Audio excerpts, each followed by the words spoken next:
Insurance isn't one size fits all, and shopping for it shouldn't feel like squeezing into something that just doesn't fit. That's why drivers have enjoyed Progressive's Name Your Price tool for years. With the Name Your Price tool, you tell them what you want to pay, and they show you options that fit your budget. Enough hunting for discounts, trying to calculate rates, and tinkering with coverages. Maybe you're picking out your very first policy, or maybe you're just looking for something that works better for you and your family. Either way, they make it simple to see your options. No guesswork, no surprises. Ready to see how easy and fun shopping for car insurance can be? Visit Progressive.com and give the Name Your Price tool a try. Take the stress out of shopping and find coverage that fits your life, on your terms. Progressive Casualty Insurance Company and Affiliates. Price and coverage match limited by state law. Introducing Gold Bond Scented Hand Creams, your hand's new playlist. Start with Vanilla Dream for soft, sweet vibes. Drop a beat with Floral Bloom for hydration that hits. Citrus Pop, that's your glow-up anthem. And Cedar Rain, pure chill tracks. Gold Bond Scented Hand Creams, 4 amazing scents, 24-hour hydration. Love the scent, feel the hydration. Shop now at Walmart. Hi, I'm Jeffrey Craner, and my friend Cecil Baldwin loves horror movies, and he's helping make this genre more approachable for me, and hopefully for you too, one film at a time, in a random order. Are you squeamish about horror movies? Well, don't worry. We can tell you what happens. Do you adore horror movies? Well, that's great. You can watch along with us each week. As always, check the show notes for content warnings about this week's episode discussion and film. This week, we randomly rolled a 2 for Ghost and a 4 for Based on a Book. Here is episode 326. Number generator. Podcast number 9. This week on Random Number Generator, horror podcast number 9, 1408, 2007. Warning! Spoilers ahead.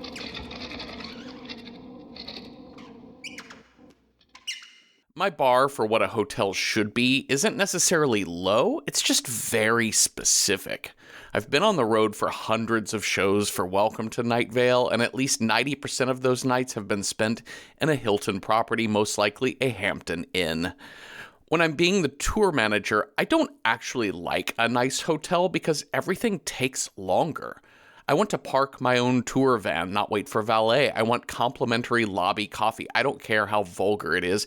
I just want to grab an afternoon coffee before load in and go. I don't want to have to call room service or go to the on-site bar or cafe.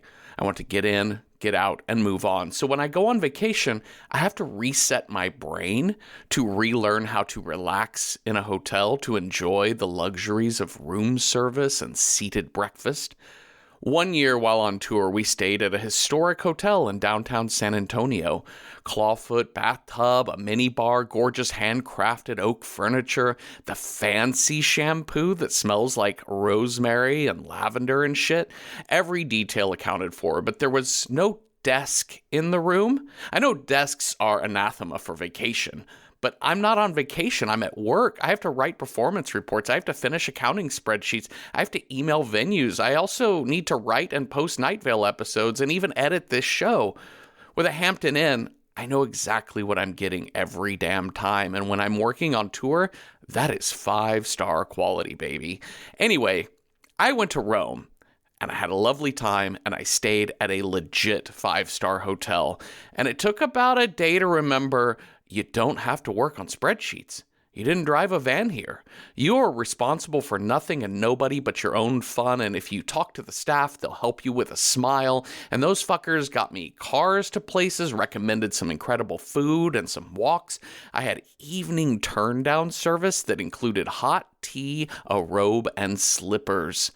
I don't know if that kind of hotel is worth the money it costs, but to be honest, I'm not sure exactly how much that hotel cost because I used all the loyalty points I'd earned from 12 years of staying in Hampton Inns. Hi, Cecil. Hi, Jeffrey. What is your favorite hotel amenity? I mean, regardless of tour or vacation. I do love a turn-down service. That's really nice. It you is. Feel fancy. Like, I've left, I've gone out, I've done some things, and I come back and, like, my bed is made, any of the clothes I've left have been folded and sort of put aside. The curtains have been pulled. Mm-hmm. Maybe there's a glass of water by the table. I love it. The clock radio is playing Carpenter's forever on repeat. And I know that's one of those things where some people might think it's intrusive. Like, why are you going through my stuff? But I'm like, honestly, go for it. I think that's one of the hardest things for me to let go of is like with valet service. And I know a lot of people have this like control issue because it's somebody else taking your car away from you. Yeah. And it's not just that they're driving your car. It's just that you don't know where your car is for the length of time you're not using your car. And you're beholden to them to go get it for you when you're ready to leave. And same thing with who knows how long that might take. Yeah. Oh my God. I still think about we did a show in Aspen back in January, and we'd never done Aspen before. And it was wild because the venue, the Wheeler Opera House, was great. They covered our hotel at a really, really nice place. Yeah. Hotel Jerome, if you're ever in Aspen, it's a lovely, lovely spot. But I just remember pulling up. It's all very Old West themed, and every person on staff is a 25-year-old straight man wearing a cowboy hat and a leather vest. Abercrombie and Fitch cowboys will be taking your luggage to your room. Oh my God. It's the gayest hotel we've been in. Mm-hmm. And it was lovely. But it took, when they were like, can I help you with your bags? I'm like, no, you get away from me. Like, that's my internal response when somebody's like, I want to carry your bag. I think I'm very, like, I'm right in the middle where I'm like, yes, you may carry my bag. No, I do not want the 25-minute tour of the property. I will figure that out myself. And I just tell people that. And my Abercrombie and Fitch cowboy was like, great. Boy, I felt that so hard at the beginning of this movie. We watched 1408, based on the Stephen King novella. And this opening scene where he's checking into this inn late at night. Yes. And they're like, let us tell you about the thing. He said, can we do it after breakfast tomorrow? I just want my room. That's it. That's all. I know you think you're helping, but you're in fact hindering. And if you take a vacation, like, say, once a year, maybe you're staying in a hotel one time a year, maybe a couple times you go home to visit family or some shit. You want to feel fancy. You want all the treat me like, it's an adventure. But if you're a writer on the road, driving through a storm, arriving at 11 p.m., you're like, all I want is a hot shower. And it's clear he does this like we do, like 50 times a year. And you're like, I know where the Hampton Inn breakfast is. Thank you, sir. I know that where the coffee is. I know how to activate the Wi-Fi. I'm all good. Thank you. All right. Well, I've never seen this movie before. Okay. Had a great time. It's a real haunted house. For sure. It made me think a little bit of, we just watched Devil a couple weeks back. Yeah. It's kind of near the same time frame. They were 3 or 4 years apart, these two movies, but there is kind of like a classic Hollywood script writing 101 tight script. It kind of has a fully formed concept idea. They've even literally put a clock on it. And it's a tidy little movie. And it was a really fun hour and 40-minute watch like Devil was. And I think one of the things that connects both of those films, beyond the fact that they're both bottle movies, essentially, is the fact that it's not just about the scare. Yes. It's what makes it a full-length film is about the main character's backstory and how that ties into the scare. Yes. How they're connected, because you're going to need character growth and development and backstory and things like that. Especially in a movie like this one, where Devil, we had 5 people in an elevator and we had a cast of thousands, like the Cecil B. DeMille production in the hotel lobby. And this one, you have a guy. Yeah. And he spends a lot of time talking to a tape recorder, and I found it surprisingly compelling. Oh, sure.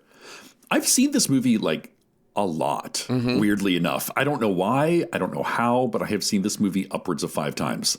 I don't know. I it's on purpose, I guess. But I think one of the things that I keep going back to in this film is that I find it very scary because it's very tense without being gory. This is like a PG-13 romp, I think. I'm pretty sure this is a PG-13. It feels PG-13. And because it's much more about the psychological tricks that the room plays on John Cusack rather than like the walls are splattered with blood. Yeah. The blood in this movie is he gets his hand crushed in a window and he's, but that looks more like a home wound sort of thing. Like if you've ever cut yourself while cutting vegetables or there's photos, but they're always sort of obscure. They don't linger long on the There's a photo book of all the people who have died in this hotel. And it's the kind of stuff you would see if you open up like a true crime novel about like Jack the Ripper or something like that. They're all black and white and and the fact that they're still photos and they don't linger on them, and the fact that we never see these ghosts enact those acts of violence on themselves. Yeah. This movie has a lot of tricks in its haunted house bag, and I think they're all really good. And some of them are classics and very predictable, but you still love them. Like Devil, this movie really wants you to be afraid of heights because it exploits that to good effect. It also just has some like wackadoo crazy like existential scares. The doppelganger thing I think got to me the most just because that's for sure. That's like it's not a horror trigger, but like it always gets me, the idea of seeing yourself but not you. Yeah. Ash in the mirror in Evil Dead 2 sort of thing. Oh, for sure. Yeah.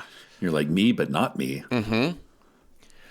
Well, we open, of course, as is standard for any good, classic, tightly written Hollywood horror film, on a dark and stormy night. Yeah. It's like the old dark house. Yeah, it is. Less hilarious, but... yes. Yeah. Slightly. And way less subversive, but it's still really a really good effect. And we have Mike. This is Mike Enslin. He is a writer. He has written a novel before, but he mostly has made his career writing these skeptical haunted hotel books. 10 spookiest hotels, 10 creepiest motels, whatever, et cetera, et cetera. Yep. And he goes hotel to hotel, and he kind of gets the story about how this place is haunted. He stays in the most haunted room in the hotel. He documents anything he experiences. He even has some like ghost hunting equipment. He's got a black light. He's got an EVF, whatever that's called. Yeah. Reader. But he's truly a skeptic. He just... It's like, whatever, this is my job that I'm just doing, and also it's a thing that gets me away from my real life. Oh yeah. Yeah, Mike is running away from some shit. Mm-hmm. Well, he makes it to this old inn, and like we said earlier, they're like, oh, and then the servants all died of tuberculosis in the attic, which is where we'll put you because that's the spookiest room. And then and he's like, just give me my key, thank you. Please, just let me get into my room.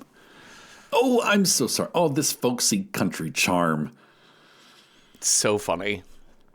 He also has this bit where such a classic like writer affect to have something about your clothing denote that you're a writer. Sometimes it's a certain hat, and in his case, it's a cigarette behind his ear. Yeah. Because he quit smoking, but he always carries one in case, as he says, nuclear war ever breaks out. This is such a Stephen King device. I mean, in Misery, it's every time I finish a script, I smoke a single cigarette. Which speaks to Stephen King's own dealings with addiction to any and all things. You just carry it around with you all the time. Yes. Just to remind yourself you have free will. Yep. After his stay in this first inn that he's in, that he has he does like a little rating. He's like, on the Shiver scale, I'll get the Fairfield Inn or whatever it's called, I'll give it 5. He says, I'll give it 6 skulls out of 10. And then later he's like, no, fuck that place, 5 skulls. He has a little tape recorder, which is also an important prop in this movie. That is the one element of this film that drove me a little nuts, is the tape recorder plays the most thematic moments rather than front to back. You know what I'm saying? Does that make any sense? Where he's like, he's been talking for 5 hours on this tape recorder, and then whenever he turns it on to listen, it's just sort of automatically at the best of hits. Oh, yes, yes. As opposed to whatever he just said. Yep. Such a film shortcut. Yeah. Well, it's in the same way that where people are trying to like download a file in a thriller movie or something. And when you think about how long it takes to just download an audio file, let alone whatever the shit they're like, Independence Day, don't they upload a virus to the main spaceship or something? Just takes a minute. Oh, sure. Yeah. I'm sure the operating systems are the same. Yeah. Yeah. And you know what? While we're at it, let's just enhance this photo. Enhance again. Enhance. I love enhance. The other thing to note, I don't know that this goes anywhere, but it just caught my eye and ear that what he's listening to when he drives to that first inn is Fire and Brimstone AM radio Preacher. Yeah. It comes back briefly, but I think it ties into his character of a person who is not a believer, but the type of shit he listens to. He's the ultimate skeptic who loves a little bit of rage bait just to keep him humble. You know, like he loves to be pissed off just a little bit all the time. Mike Enslin would absolutely love like the TikTok era, the Twitter era of rage baiting online. On Twitter. Oh, he's totally on Twitter. This guy is totally on Twitter. He did not leave Twitter. Nope. Okay. He goes to now he's in for a book signing. I think he's back in his hometown, or like back where he lives now. Is he back in Hermosa Beach for this book signing? Hard to tell. Okay. Hard to tell. Just a book signing. Yeah, he's at some Barnes & Noble. Yes. Borders books somewhere. Yeah. Thing to note is that like it's setting up just kind of how lackluster this career is. Like he clearly doesn't he takes pride in his work in the sense that it's a job, but not the kind of pride you associate with a person who has a career as a writer. That we all think, oh, what an amazing life that would be to go like do a signing at a bookstore, even if it's just 4 people. Yeah, he's not so thrilled with his career anymore. No, he's lost that love and feeling. Yep, he has indeed. But at his book signing, somebody brings up his first novel, which is so like, oh, this first novel had so much, it was so well written. It's such great. Why did you stop writing this? He's like, because only 10 people bought it. Mm-hmm. But this haunted house shit, everybody loves that. So there we are. Here we are. This pays the bills. Yeah, and the name of this book is The Long Road Home.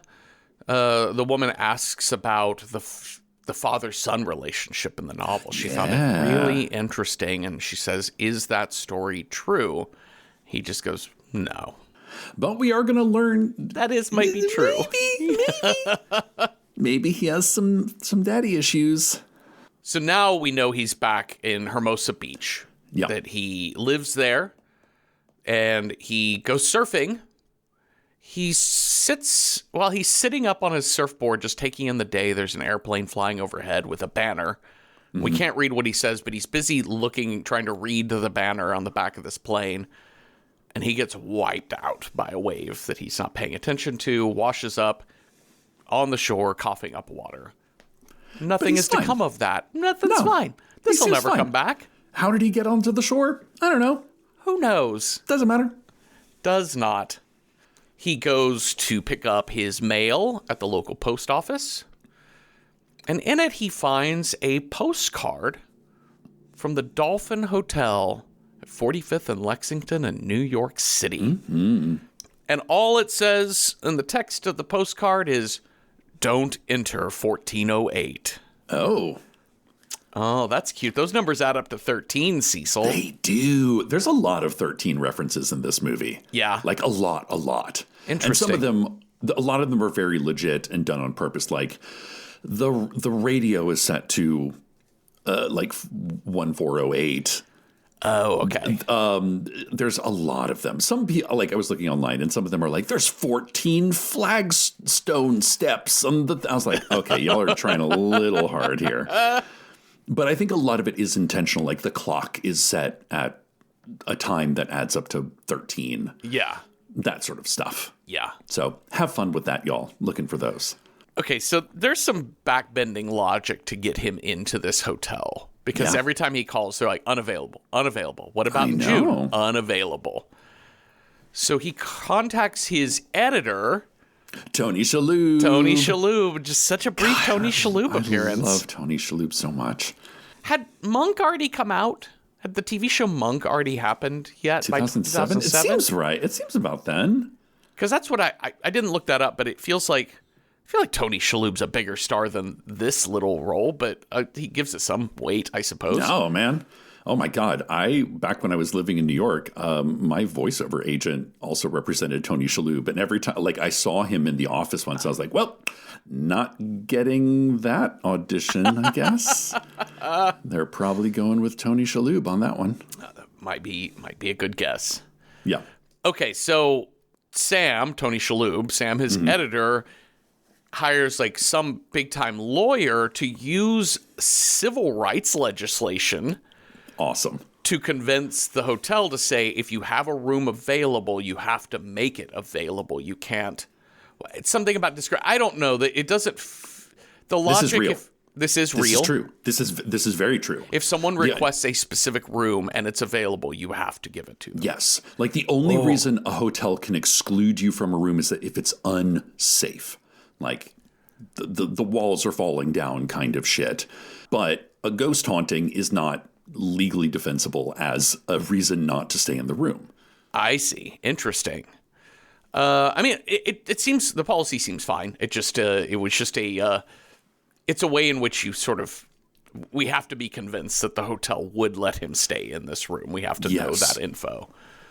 And it's the whole thing of playing into this, okay, the beginning hotel where these mom and pop literally can't wait to tell all about the gory, bloody details versus the sort of psychological judo flip of don't go here, don't do this. Yes. You can't get in, just makes him want it even more.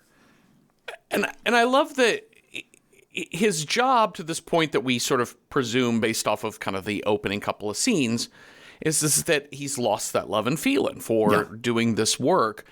And I think because it comes so easily, he does feel a bit like a shill for the hotel industry. He even kind of says as much that like these hotels have to generate ghost stories because the highway system has made them irrelevant because people can just stop at a Motel 6. They don't need to go off-road to this whatever inn. So, yeah, he's it makes him intrigued. He's very excited. So. Tony Shalhoub also mentions, he's like, you're going to New York? Mm-hmm. Is that are you cool with that? Are you going to see Lily? No, just in and out? Okay. All right. It's just a job, he says. Mm-hmm. Ooh, we have a Lily now that we are estranged from. Yeah. When he gets to this hotel, they've already got the message on the screen of like alert management before checking this man in. Yeah. And we're going to meet Gerald Olin, manager of the Dolphin Hotel at 45th and Lex in New York City, played by Sam Jackson. Yes, absolutely. He's great. He gives this part such gravitas, such firmness. He's so, and like what makes this role great for Samuel Jackson is that he is serious as a heart attack.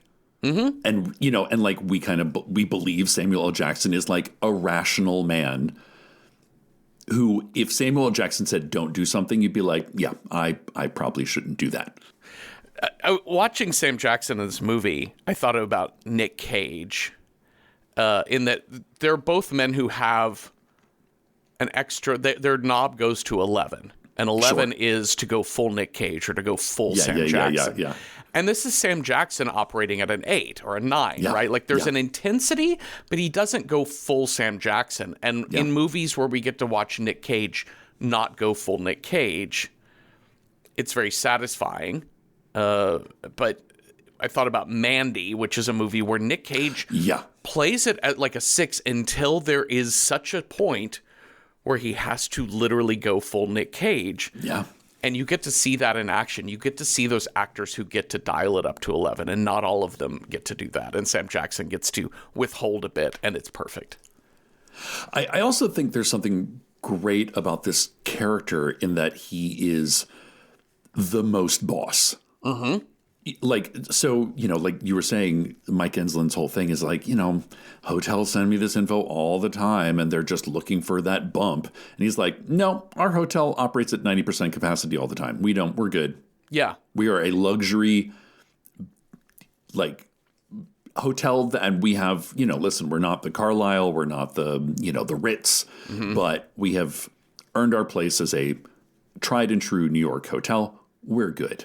I love this conversation because it's the power play. We're getting exposition. Yeah. But in order to, sometimes we get exposition dump, but in order to kind of like soften that exposition dump, the pill and the peanut butter here is the interplay between these two actors in the scene playing the power game with each other. Yeah. Is beautiful. It's great. It's really good. Like for scene study, it's really well done. Yeah. Like who gets jab in, who uses, like when Mike uses the tape recorder to be starts narrating right in front of Samuel Jackson. and then when like Gerald, Samuel Jackson says like, yeah, man, I can find your books anywhere at any bargain bin paperback. See, it kind of gets under his skin. He tells Mike knows all the stats has heard all the Mike has heard all of the anecdotes of the people who have died in that room in some tragic, horrible fashion. Yeah, we saw him looking through some microfiche. Yeah, he did a microfiche study earlier back in California where he found, like in 1938, some oil tycoon or whoever like threw himself out of the 14th floor window of this building. So, but Gerald Olin tells him, yeah, but you don't know about the 22 just natural deaths. What row? Somebody died in their sleep. Somebody slipped and fell. Somebody drowned in their soup. That's pretty hard to do. Yeah. Isn't it? Isn't it? Heart attacks, strokes. Yep. That doesn't get reported. He even bribes him with this like really old bottle of brandy to say like, man, this is an $800 bottle of liquor. It is yours if you just don't go in there. Yeah, here's the terrible things. I'll let you look at the terrible things. You can do all your research. I'll take you to 1412, exact same layout. Photograph that. Have a nice night. Yeah, your readers will never know. Here's some Knicks tickets. Here's some Knicks tickets. Just everything to bribe him out of it. And he takes him up on all of that stuff, but also then says, I'm still staying in the room. I also like the conversation about how meticulous Gerald Olin is about upkeeping the room. Yeah. Which I find, it's just such a great detail that not only speaks to character, but also to plot, in that he's like, oh no, we are a luxury hotel. We still do a light cleaning once a month, but our people work in pairs. The door is never closed. It takes less than 10 minutes. Oh, you know, we did have somebody, there was a maid who was in the bathroom for less than 2 minutes. And Mike is like, oh, she died? He's like, no, she's blind because she stabbed her own eyes out, laughing the entire time. Mm-hmm. And it's things like that, which I think Mike is used to dealing with sort of classic historical haunts, which do kind of follow a theme, a pattern. Yeah. And everything about what he's hearing seems to defy his expectations.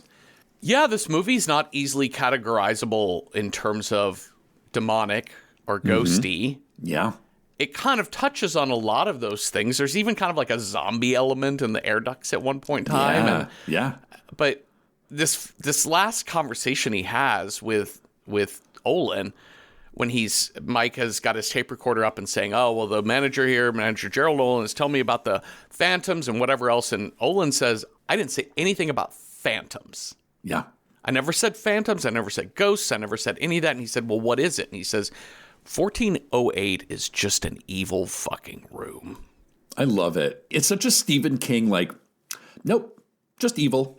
And I think that that's a really, thematically works really well with the story of Mike's own life, right? Like, the bad thing that has happened in his life, the truly awful thing, is just nature being evil. You know, it fits into his kind of worldview of like, there is no God here to protect us. And he's right in that belief system, but you do have to accept that sometimes there's just an evil fucking room. Yeah. And there's no specific God or devil. It's just bad evil. Things happen to good people. Yeah. Good things happen to good people. Bad things happen to bad people. It's kind of a free-for-all, isn't it? And sometimes you just get a hotel room that wants to fuck with you. Yes. Now we're going to go on the series of incremental steps of the haunted house. Yeah. The first thing that happens before he's even in the room, he's walking down the hallway toward the room, flipping through this book of stories and old photos of people who have died in horrible fashion in this hotel. And then before you know it, there's a light jump scare of the elevator ding again. And he's already crossed back to where he started. And I love it that it's like the hotel is he's like, no, last chance. Yeah. You want to leave? And he keeps walking. The elevator closes. And it's from this moment that things get malevolent. Yeah. You know, like all of a sudden there's a shot of the food left out on the floor and it's kind of buzzing with flies. Whereas everything before was like the hotel lobby was the most gorgeous, people dressed well. Everything was 5-star, Michelin rated. Yeah. And then all of a sudden the hallways get a little bit darker. Things seem a little grosser. There's even, as he's approaching 1408, going into 1409, there's a woman in white pulling in what looks like a very old Rosemary's Baby era black baby carriage into that room. So even then there's this weird visual and almost anachronism pulling into that space. And we're going to learn it's kind of echoes his ex-wife and child. Yes. We get into the room. Oh, This is it? You got to be kidding me. This is just a hotel room, you guys. He's looking around. He's given the the walls are beige. There's your sort of flower wallpaper pattern. There's 3 different paintings, all very banal. Mm-hmm. There's a ship at sea. There's a painting of a English fox hunt, and then there's a painting of kind of Victorian era, grandmother reading to children. Yeah. They're all vaguely unsettling, but only if you're really projecting that onto them. Yeah. But these will all come back. I'm very excited for how we use these paintings. I mean, I love movies like this that are true bottle movies that give you lots and lots of details, and then no detail goes, no stone goes unturned, because it reminds me of a play in which you're like, well, this is where we are. Let's mine this to the very bottom of the depths. So if we introduce a gun on a mantle in Act 1, that gun's got to go off by Act 5. Yeah, Chekhov's schoolmarm painting. Have you ever been to one of those art sales? Do you remember that? I remember when I was growing up. Oh, the hotel art sale? Yeah. I learned about this from you actually doing a previous episode of this podcast where we talked about the art in a hotel room. Which movie did we watch? Was it Mouth of Madness? Mouth of Madness, that's what it was, yeah. The idea is that you can go and just buy hotel art. Yeah. I kind of love it. It's pretty great. I'm a big fan of an art show or an art sale, especially kind of outsider art is just the best. I love it so much. And hotel art is pretty wild. Because it is that it's kind of what Mike then talks about hotel rooms are inherently strange or unsettling. Mm-hmm. It is creature comfort. It is look, everything is exactly what you need. Nothing more, nothing less. There's nothing unique about it. There's nothing strange. Yep. So there's something strange about the unstrangeness of the paintings, of the furnishings. It makes me think of, and they still have these at the Hampton Inns, these, especially in the elevators, kind of on the inside of the elevator door, just these black and white photos of just people, and then like some like short little tagline. And way back in like 2015, Dylan Marin was on the road with us, and he was kind of annoyed with, but also obsessed with these things. And I remember the one he pointed out, it's just a dog. It's a photo of a dog with sunglasses on, and it's just smiling. And then the tagline below just says selfie. And Dylan's like, that's not a selfie. The dog's not holding the phone. Yeah. And those are still up. It's 11 years later. Up. Yeah. And if you're at a Hampton Inn, you might see selfie dog. Selfie dog. There's also two women in the back of a convertible that just says lol. I miss Hampton Inn. What a delight. Well, like Mike Enslin, I'm also like not a super big believer in God and the devil and all of that sort of thing. I'm a bit of a humanist. I'm also a writer. I like my job way better than he does. I feel a lot more rewarded. But also I spend a lot of time in hotels and can be a little surly at times. Mm-hmm. But where we strongly differ is his love of just leaning out of a 14th floor window of a hotel. Please don't do that, Mike. What? Why? Oh, no. Why? Look, well, we have to establish, we're like establishing a baseline of like normal. Yes. He literally says the banality of evil in this. Yeah. Thank you, Hannah Rent. But he's like, yeah, look, traffic down below. New York is New Yorking. Which also, I kind of love this as a Stephen King joint that is in Los Angeles and New York City. Like, this is where we're not in Derry, Maine. No, we're not.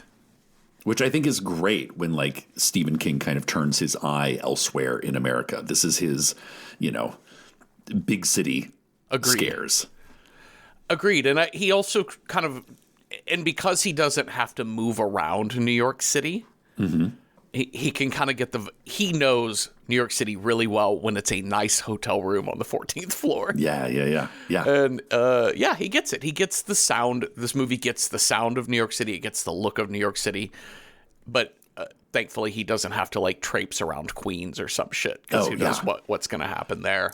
And I think it's no accident that this takes place in New York and not, I don't know, a hotel room elsewhere in America, because New York has this reputation of you could literally break up with your boyfriend or girlfriend on the phone screaming while taking a shit, and people would just be like, it's New York. Yeah. So what's to come, the idea of being trapped, isolated, surrounded by people is, I think, a really distinct fear that is kind of particular to New York. I went to an event last night in Chinatown, and I was walking back towards the D train, and there were just a lot of people out and about, young folks hanging outside of a bar on a Thursday night, as you do at 8 p.m. Thirsty Thursday. Yeah. That's right. Anyways, but there was just a man standing in the corner by this building across from the park with his friend, and the man is peeing and his friend is smoking a cigarette, and while this man is peeing, he holds out his hand and his friend hands him the cigarette, and he takes a drag while peeing. I love it. Yes. I'm like, New York City, baby. Fucking love it. Starting or growing your own business can be intimidating and lonely at times.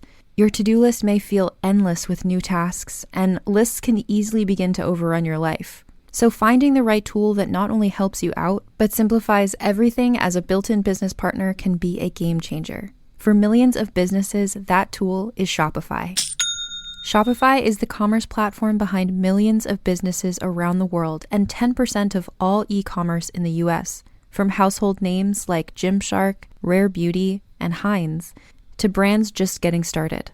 Shopify has hundreds of ready-to-use templates that can help you build a beautiful online store that matches your brand's style. And you can tackle all the important tasks in one place, from inventory to payments to analytics and more. No need to save multiple websites or try to figure out what platform is hosting the tool that you need.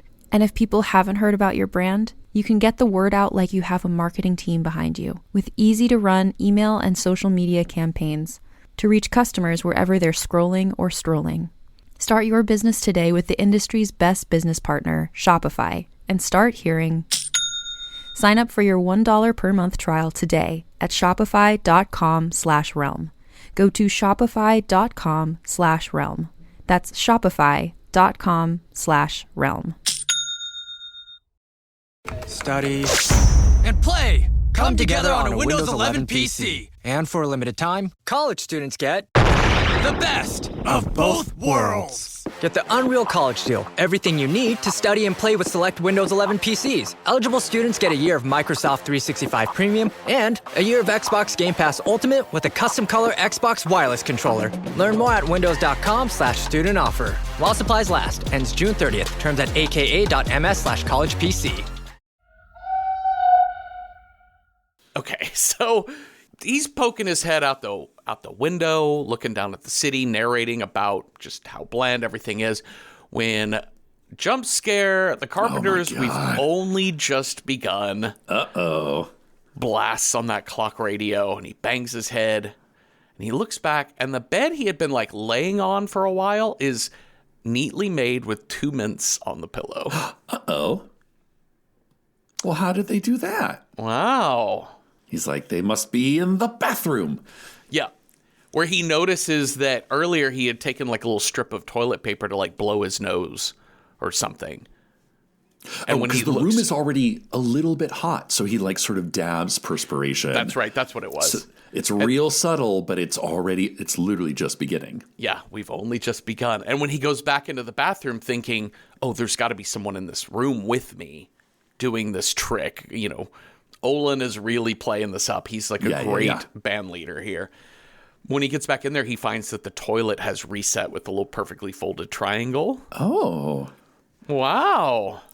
Which I think is another weird thing about hotels, the idea that they reset themselves with humans reset them, obviously. But this, you walk in and you're like, that wonder of what did the last person who was staying in this room do? And, I think Mike even has this monologue, which apparently, I don't know if it was in the original short story, but apparently it's just Stephen King talking about staying in hotels and how much he hates them, is thinking about all the people who have passed through here and how they've had to be reset, who's died, who's been sick, who's had breakups, who's had major life events, and then they leave and they leave no trace behind. Yeah. What has been happening on the very spot of that bed that you've been laying on? What has been happening in that bathroom? Yeah, it's a little scary. He does make a comment early when he gets into the hotel about how, talking about how bland it is, and he's just citing all of the boring, normal, fancy old hotel stuff. But at one point in time, he's just a stain on the floor, and I'm like, that's a big stain, my friend. Yeah. And I love that it's it's not a black mold, but it's a water stain, and it's underneath the painting of the ship. Yes. As in the painting has been leaking for a long time. Okay, so he's going to, he notices the air grate in the ceiling, and he kind of sees something moving up there. Yeah. And he's like, that's how they're doing it. They must have jumped through the grate. His logic is already slipping a bit. Yeah. Well, he calls the front desk. Again, I love the automated voice or the proper voice that is ostensibly here to help, but never really listens to you. No. Well, when he first calls down to the front desk, it might actually still be the same woman down there. She's like, good evening, Mr. Enslin. Are you ready to check out? No. No, I just need someone to fix my thermostat. That's it. We'll get right on that. Okay. I want to talk about the engineer played by Isaiah Whitlock. Yes. He's so fucking funny. This is one of those people, if I see him in something, I'm like, yay! Yeah, for sure. He arrives. Mike opens the door. He's like, yeah, okay, the thermostat's right over here, and the guy does not move. He's like, I'm not coming in that room. No? Absolutely not. Listen, I'll talk you through it. It's not that hard. Just crack open that little face of that thermostat. See that little mercury thing? Tap it a couple times. He's like, oh, yeah, it works. Here, let me give you a tip. That dude is fucking gone. Gone. Gone. All right, more of like this theme of this clock radio scream playing. We've only just begun. Yeah, at the most inopportune times. This time I think he unplugs it. He's like, fuck this. Yeah. He's like, well, let's spend some time. Let's, clearly they're fucking with me, but let's do some. So he gets out his black light, starts inspecting the room. And it's kind of, again, it's like this movie is a great PG-13 horror movie in that you get these kind of flashes of the people who have died and kind of the residue that they've left behind, but it's only a flash. Right. There's like splatters on the painting. There's right. The only one that I found like a little kind of silly was there's like a dead body, a flash of a dead body on the bed, and the mat and the duvet cover is kind of stained. I was like, I thought they changed that. Yeah. Monthly since the 70s. Yeah. When that death happened or whatever. I also think with like black light, you also have to kind of like put some kind of like powder or a chemical on the surface first for the black light to register those. I could be wrong. You guys let me know if I'm right or wrong. But for some reason, I think you can't just like take a black light into a hotel room and shine it around and find all the stains. Listen, if there's anything I am less interested in, it's finding out exactly what has left a residue in my hotel room. Absolutely. I'm kind of an out of sight, out of mind person. I'm like, Yep. Not knowing is half the battle. Like, I'm not one of those people who's like, I sleep fully clothed on top of the... Actually, I have been in hotel rooms where I'm like, yeah, I'm not getting in that bed. And I have slept fully clothed on top of the... But that is like a no-tell motel where literally they were like, please don't pull into parking spaces backwards. Yeah. Because we've had too many experiences where people are running from the cops and have to make a quick getaway. I'm like, yeah, I'm not gonna, tuck in there. But mostly I'm like, you know what? Just don't give me bed bugs. That's all I ask. That's right. Just don't stay at the San Diego Airbnb. And you're going to be fine. We're hearing more of the woman and the baby next door and the baby crying a lot, which is, I think, important for him to kind of have in his mind. There are still real people staying next door. And in fact, there's something comforting about the baby crying because it lets you know I'm still in reality. I saw a baby and a woman go in that room. There's a lifeline. After this, we've only just begun jump scare. That clock face, the digital clock face, changes to 60 minutes and starts counting down. While unplugged. And he says, oh, yeah, they keep saying nobody has lasted more than an hour in this room. Very effective. Good scare. He's leaning out the window, and the window comes smashing down on his hand. Yeah, it comes smashing out, and also it erases all the sound. Yeah, for a bit, it's just like kind of that high-pitched tinnitus sound. Yeah. And like he goes out, like again, it's like now he has kind of a motivation. He's like looking outside the window, and what was just 5 minutes ago was the sounds of New York City at night. Nothing at all. Yeah. It's really isolating, that sound. Yeah. I just think about in the day and age of noise-canceling headphones, which I have, but I tend to only ever use them when I'm on the plane. But the thing about noise-canceling headphones, I would never wear them around New York City. For all of the noise in New York City, like the last thing you want to do is be alienated from your surroundings in a big city. If you're going to steal my wallet, I want to hear you coming. Yeah, absolutely. I need all five senses to negotiate my way around New York City. Thank you very much. It's such a good trick as a writer if you can find a way to express something happening using as many senses as possible. We always say show, don't tell, which is a good thing to do. But telling and showing can be good as well if they match well. But here we've used visual. We'll use visual later when he throws something out the window and it just vanishes in the air. Yeah. To say, oh, you are not in reality. But we set it up with sound first, which is great. Also, when he goes to wash the blood off of his hand, that sink just starts hosing him with scalding hot water. Oh, no. That's not good. There's a phone call from that operator, that polite woman on the phone. Says, hello, sir. We apologize. There's a 10-minute delay on your room service sandwich. It'll be up in a moment. He's like, hey, I'm checking out. You're right. I'm checking out. Yep. I'm hurt. And she just keeps talking about the sandwich. It's like, I didn't order a sandwich? No. He's like, bitch, just call me. He literally says, bitch, call me a cab to the hospital. Yeah. Please don't talk to me like that, sir. I'm going to put you through to our manager, Gerald Olin. Yes, please. I would love to speak to your manager. And then he just gets put on hold music forever and ever. Oh, I love the detail of his hand is bleeding. He's wrapped like a bandana around it as a bandage. But there's a moment where like the blood drops to the floor and it focuses on the blood hitting the carpet, which kind of ties into other things like the demon or the spirit or whatever is running that room feeds on your blood. Yeah. That's not really what's happening here, but I like that reference to it. Yeah, it's kind of like remember in Hellraiser when it's like the blood sort of seeps into, I think it's Hellraiser, where the blood seeps into the mattress or the floorboards, and that's kind of what kickstarts the resurrection in that movie. It's similar where it's like the hotel room is hungry for blood. Well, he does the correct thing. When you watch horror movies, you're like, just get out.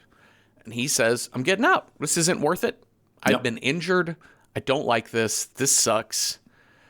But the key breaks in the lock. And just sort of retracts the key into the lock. And the doorknob fully comes off. I love the continual, like, what happens inside the lock and also what happens in the peephole. Yeah. Because it changes over time. So I think it's at this point he looks in the peephole and he just sees an eye staring back at him. Yeah. Oh, that's right. That's creepy. And then later it's like he peeps through the peephole and it's like, nope, brick wall. You're walled in. Well, I think this is where he encounters the doppelganger. Yeah, he goes to the window and starts shouting for help out into the streets. And then across the way at this other apartment building, there's just a man in his window. But kind of backlit. Mm-hmm. Smoking a cigarette. Mm-hmm. And the man sees Mike. Mike is waving both arms, and the man starts waving both arms, and Mike's like, yes, you have to call the police, call the police. Them. And the man trapped. does the same gesture, and then eventually we realize he's just mirroring me. Uh-oh. Oh, dear. That's not good. That's already a creepy enough scare, the doppelganger, the person who's mirroring you. But then Mike goes to grab a lamp. Mike grabs the lamp next to him, and the man does the same. And when that man pulls the lamp up to him, two things happen. One, we see his face, and it is Mike. Mm-hmm. And two, it lights the room to where we see Simpson's crazy cat lady with a hammer behind him. Yeah. And she's in the room with Mike, too. Oh, that's right. Yeah. That's a there's great kind scare. of like a serial killer died in this room, Maybe. But it's like she's like wearing a mask of a face on her face. You only ever see it for like a split second. I even say she, but I don't even know if gender is appropriate for this character. Yeah. You know who it reminded me of is the crazy beardy guy from Too Many Cooks. Oh, yes. It just kind of keeps appearing everywhere. In fact, there's a scene later where we see that the ship painting has changed, and when he looks closely, this hammer killer is in the painting of the ship. And having already seen Too Many Cooks several times, it did nothing but make me laugh when that happened. And this is when we start to get these sort of echoes as if like a television signal of past people who have died. The industrial capitalist who jumps out his window. Mm-hmm. There's sort of the woman in the checkered blouse. Call him the checkered woman, yeah. Yeah, who she jumps out her window. Yep. But they don't do anything to him. Yeah, they're just on repeat doing their thing. They're like echoes of the past. So now he's getting a little bit freaked out. The person with the hammer is like suddenly gone. Yeah. But they're there to swing at him momentarily. He also starts hearing a voice of a little girl saying, "Daddy, where are you?" And you can see on his face, I know that voice. Yeah. And then he's looking at the bottle of booze that Olin gave him. He's like, wait. They dosed me. He's given me some LSD. I just need to ride it out for like 5 hours and you'll be okay. But then the TV turns on. Uh-oh. And it starts playing a home video of him and his wife, Lily, and their young daughter, 7-8-year-old daughter, Katie. Mm-hmm. Just being sweet and cute and family time together. And he's like, oh, for fuck's sake. He tries pounding on the wall where the baby is crying, asking for help, but the baby cries louder. It sort of starts looping on itself. So he goes back into the bathroom. Oh, there's like steam, like almost like shower steam coming from the bathroom. And he goes in there, and it is a long hospital bathroom. And there's an old man in a wheelchair. And he goes down there, and that man is ranting, mumbling, like, I hate this place. I can't smell anything. How did I get here? When he turns around, we realize that's Mike's dad. Uh-oh. Played by original Sweeney Todd, Lynn I was going to say, that's Lynn Carew, Sweeney Todd. We saw him earlier this year, right? Or Did we? Well, we watched the Broadway Sweeney Todd for the show. Oh, was that him? Many 3 years ago now? 4 years ago? Yeah. I can't remember if it's the original Broadway cast or not, but it did have Angela Lansbury, but it was Lynn Carew. Is it Carew or Carew? However we say it. Anyways. I've never met him. Lynn Carew and Angela Lansbury were the originals. Anyways, well, here he is as Mike's dad. He says, "As you are, I was. As I am, you will be." And then he cracks kind of an evil smile. I feel like it was like a Victorian tombstone inscription. Uh-huh. It's like where that classically comes from. Okay. You know, the idea of you're standing there looking at my grave, but you know what? I used to be alive, and you will one day be dead. Yeah, everybody dies. Okay. Maybe I'm just having a lucid nightmare. That's what this is. Maybe who even knows? But that wall where to the baby's room, to the 1409 or whatever, it's got cracks in it, and there's just blood pouring out of it. I don't even know if it's blood. It's like motor oil. Yeah, it's just dark fluid. It's dark water. Dark water, yeah. Well, he's looking out the window again, and he starts muttering to himself, like, you know, they say you can't die in your dreams. Yeah. If you were to, like, fall, if you were to die, like, the shock would crank you out Jolt you out of sleep. He's like, okay, so let's look at the little "you are here" fire emergency exit. He's the little floor plan of the hotel. Okay, so the next room over, there's a window over there, and he sort of paces it out inside the room. He's like, okay, like 10 paces or whatever. So I just have to make it 20 feet.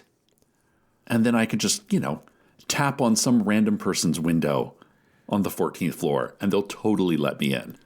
Cecil Sylvia Baldwin. Mm-hmm.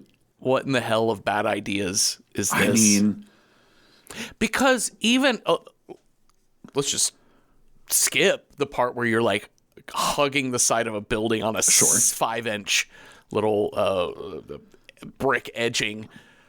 What are you gonna do when you get to that window?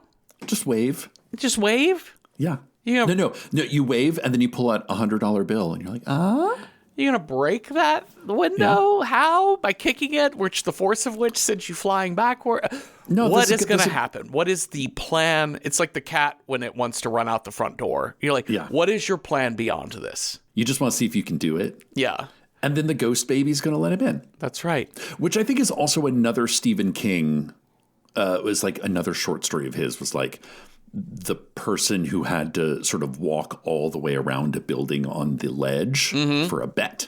I remember reading that one in like Skeleton Crew or something like that. Oh, yeah. But yeah, he's going for it, man. Well, he keeps counting his steps. He is front of his body against the building, hugging the side of the building, moving along. It keeps showing the little ledge where his feet are. Mm-hmm. And he keeps going. He's like, it should be here by now. And he kind of turns his head and looks, and it's just nothing but a brick wall for as far as the eye can see.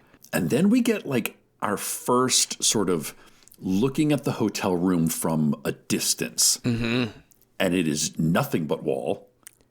No windows up, down, sideways, just 2 windows. Just the 2 in his hotel room. It looks like a fortress. He's like, oh, fuck. Get back. Go back.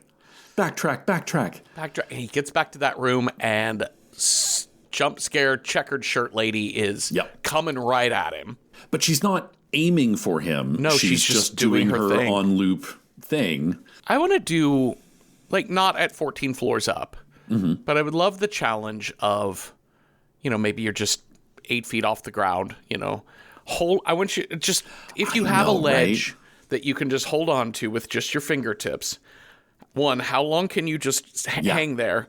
And 2, can you pull yourself up, especially if you are just a writer who drives and sits all day, every day? Mm-hmm.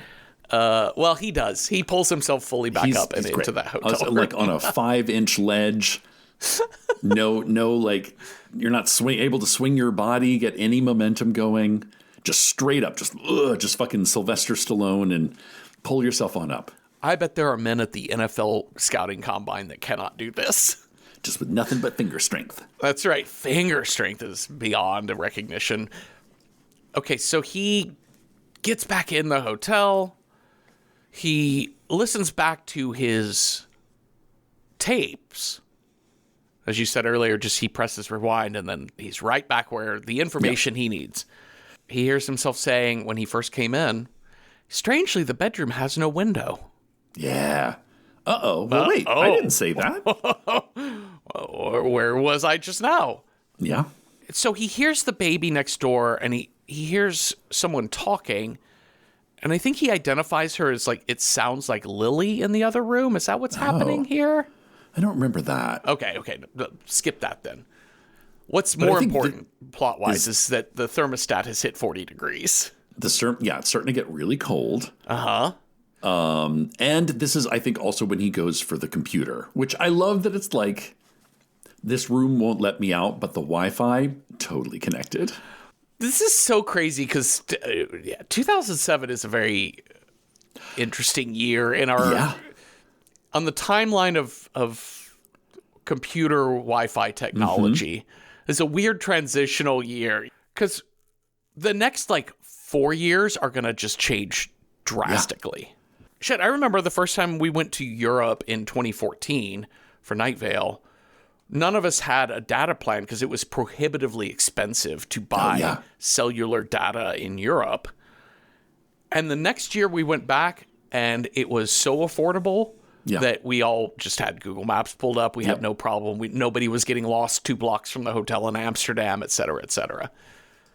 Well, yeah, he gets on this Wi-Fi. Mm-hmm. Somehow also, I guess using it's Yahoo is branded on the screen, but it's like Yahoo AOL Instant Messenger, basically. Yes.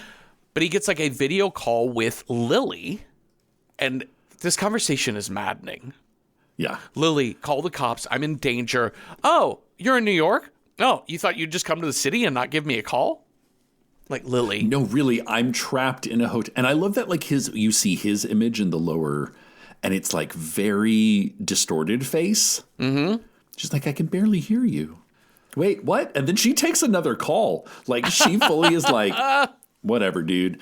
But we do kind of learn that he just pieced out of their marriage. No divorce, no conversation. He literally just went out for cigarettes one day and moved to Los Angeles. He did the classic trick, I'm going out for cigarettes. Yeah. And never came back. And that was a year ago. Mm-hmm. Which is long enough that you've kind of established a life, but still soon enough that you're pretty salty about it. Yeah. I would be salty about it if I were Lily. Well, the fire, what are these called? The little ceiling fire extinguisher thing. Yes. Like, comes on and his computer goes to blue screen of death. Yes. But in looking up, he sees those grates again, the air duct. Well, I guess that's wide enough to fit a person. And also there's like what appears to be a camera, or we've already seen like a camera, like a GoPro on an arm that he's like, oh, this is how they're monitoring me. But this time he's like, well, we've gone out the window. Might as well go up. Yep. Into the ducts. I forgot to point out is it right after this scene or is it after he does the window thing?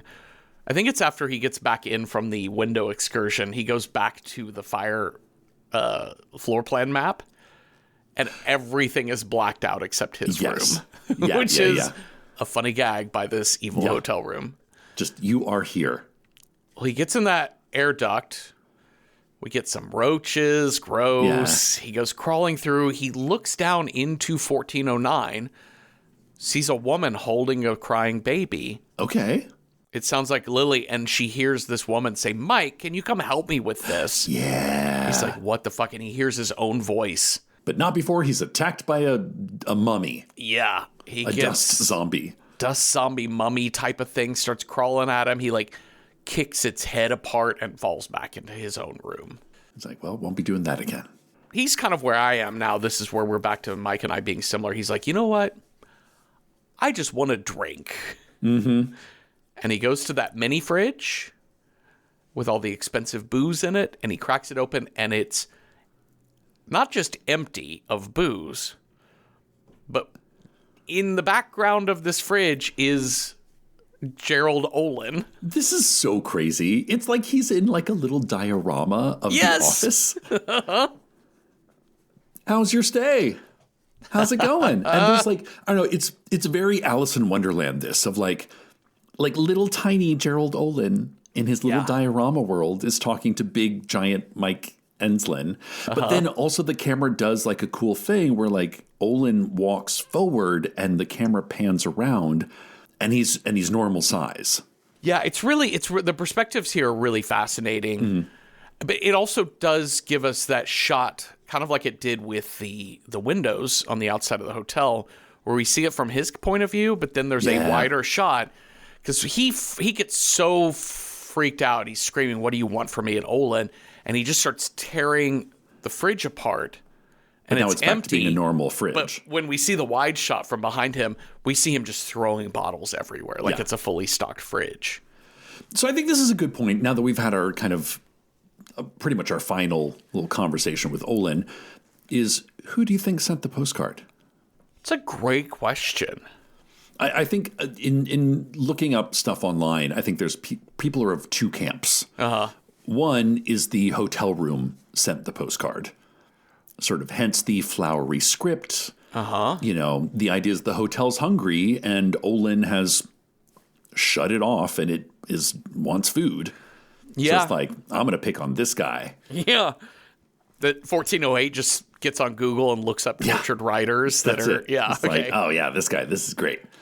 But then there's another camp that thinks that Olin is kind of this angel figure who sends the postcard to Eslin, knowing that Eslin, one, will have to face his demons. It's kind of like a Jacob's Ladder sort of thing of like, he knows that this tortured writer has to face his own demons, face his own, 7 ages of grief, seven ages of man, 7 stages of grief, and wants to destroy this room.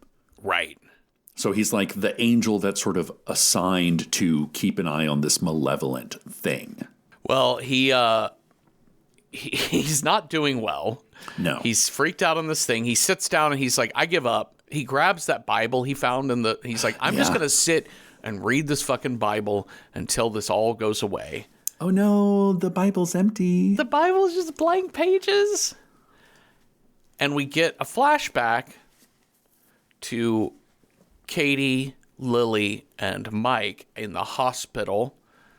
We realize that Katie died very young of a terminal disease. And like she's in hospice care at this point. And Lily's like, or I think she asked, she's like, oh, look, why is my Bible purple? And she's like, well, it's my family Bible brought over from Hungary, and it's been in my family, and one day it'll be yours. But then you see the look of realization on Lily's face of like, oh, right. Mm-hmm. And Katie's like, am I going to die? And they're like, no, you'll be fine. You'll be fine. But everybody dies. But when you're older, you die when you're older. Mm-hmm. She said, where I'm going, is God going to be there when I die? And Mike says, yes. And she says, do you really believe that, Daddy? Yes.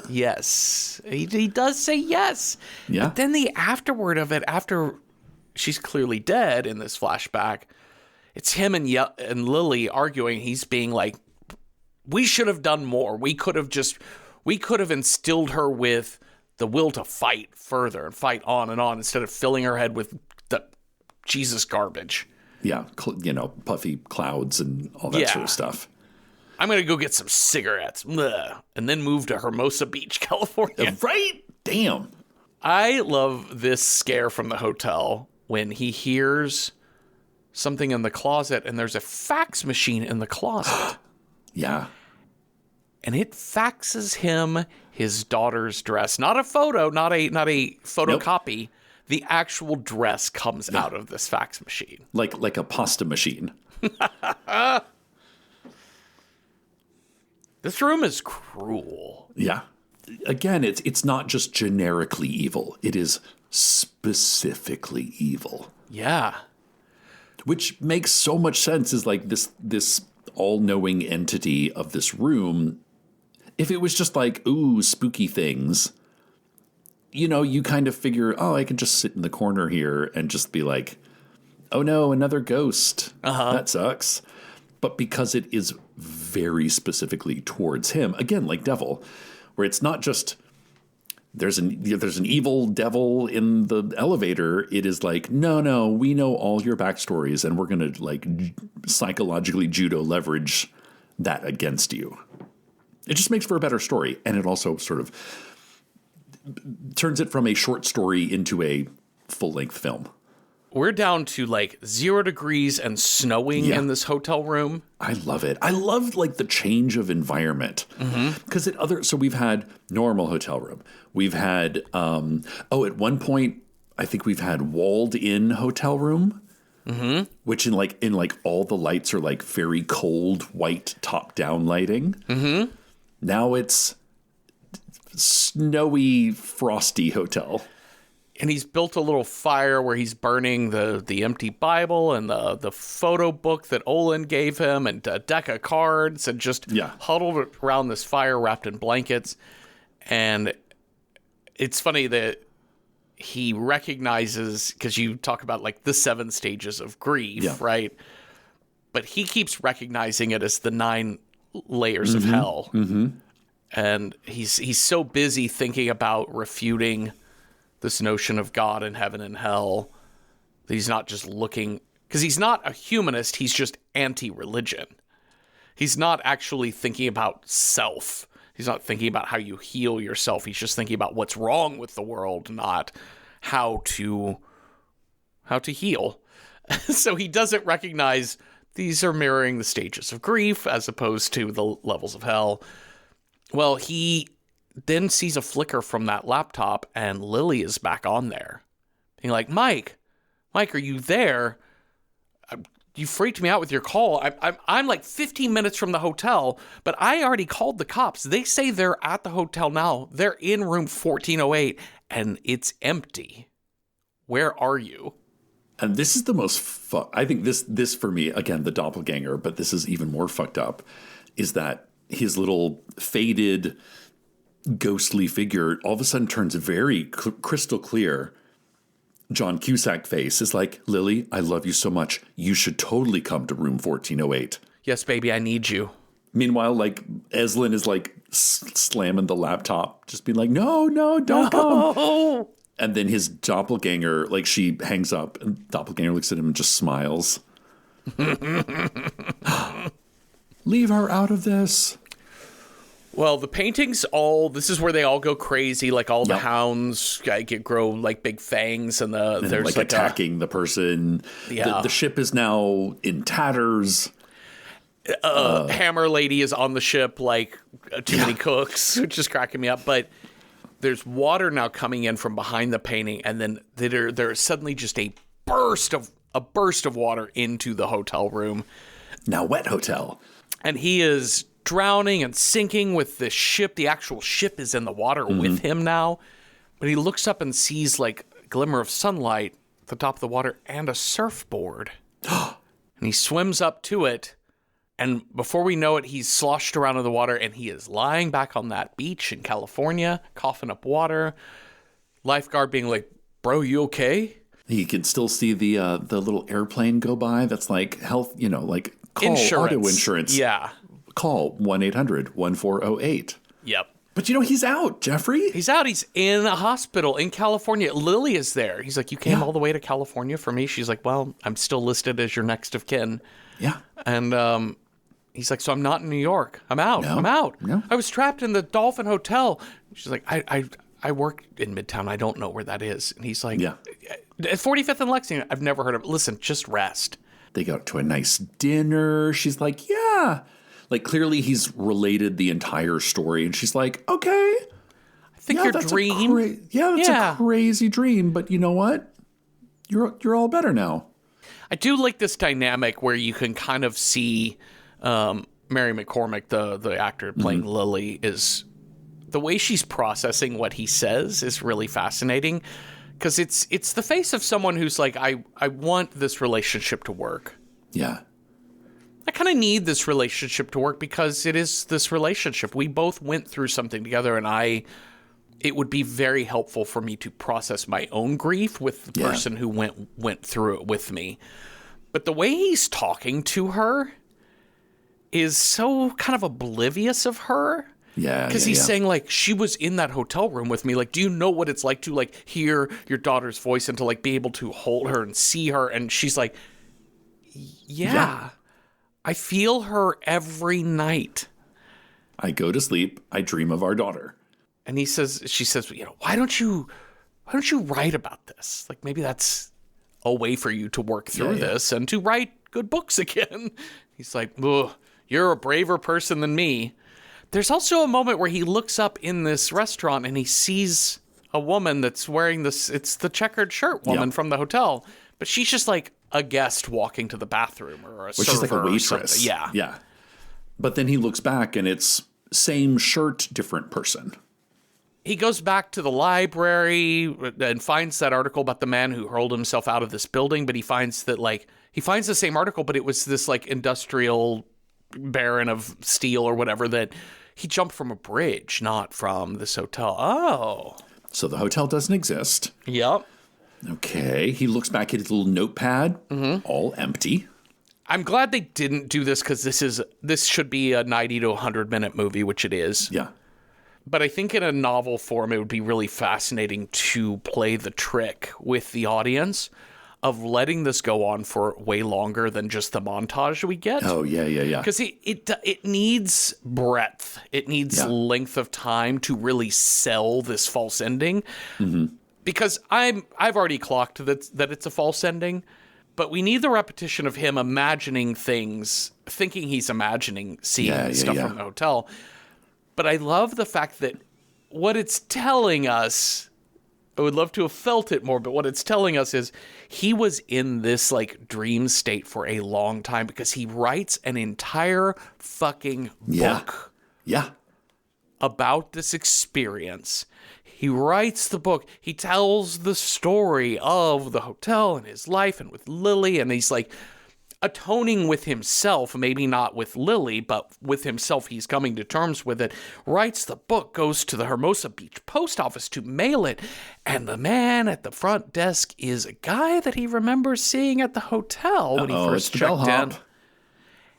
And then the man tells him, sorry, we're closing down. There's all these construction workers doing demo on it. They all turn and look at him and they start ripping this building apart. And it is that brick wall that he has seen so many times before. I think in a lot of other films, a lot of other horror films, it's he would be attacked. It's a man with a sledgehammer attacking the protagonist. It's The Shining. But in this, they're tearing down the facade of, oh, you thought you were out? Nope, still inside. It's all psychological attack. I was out. I was out. Suffering from dry, tired, irritated eyes? Don't let dry eyes win. Use Systane Pro. It hydrates, restores, and protects dry eyes for up to 12 hours. Systane Pro. Triple action dry eye relief. This is what everyone's talking about. Everything's on the table. This is what champions come to take. This is what everyone came to see. And the slam! No do-overs. No second chances. No more Mr. Nice Guy. This is winner take all. And it's all happening now on the home of the NBA Finals. Don't miss it. June 3rd on ABC and the ESPN app. Now the hotel room, he's back in the hotel room, but the hotel room is just exploding, essentially. Yeah, it's like shaking and it's just demolished. The floors are coming up. There's cracks in the walls. And this is what I think is interesting to your point of in his death dream fantasy, he kind of faced some stuff. Like he has that conversation with Lily. He asks, are you going to stay? She's like, I think I got to go back home. But he's at least opening the dialogue. So when he's back in the hotel room, yes, the hotel room is splitting apart. But now all of a sudden there's sunlight through the cracks in the walls. Like the most golden glow we've had this entire film, with the exception of Olin's office. Unfortunately, his daughter appears and she's like, I'm so cold, Daddy. This is so scary because you are allowing whatever the creature that this hotel room is to get close to you. I thought of the sexy woman from The Shining. Yeah. They're like, look, here's your fantasy. You might know it's a fantasy, but you're still is it? And I actually don't, who knows? No, it probably is it is the room fucking with him. But at one point, Katie says, it won't let me be here for very long. Which is such like a triple blind kind of lie. There's a question of like, is this thing a portal to some other like heaven or hell or afterlife that it actually could go grab somebody else's spirit, bring them here, and then kick them back out? But this girl seems fully real the whole time, like fully like actually his daughter. She never like transforms into like a giant spider or some shit. No. She says, I wish we could stay, that he finally embraces her. He's like, I love you so much. He's crying. She says, I wish we could stay together forever, you, me, and Mommy. And he goes, I do too. And then she dies in his arms.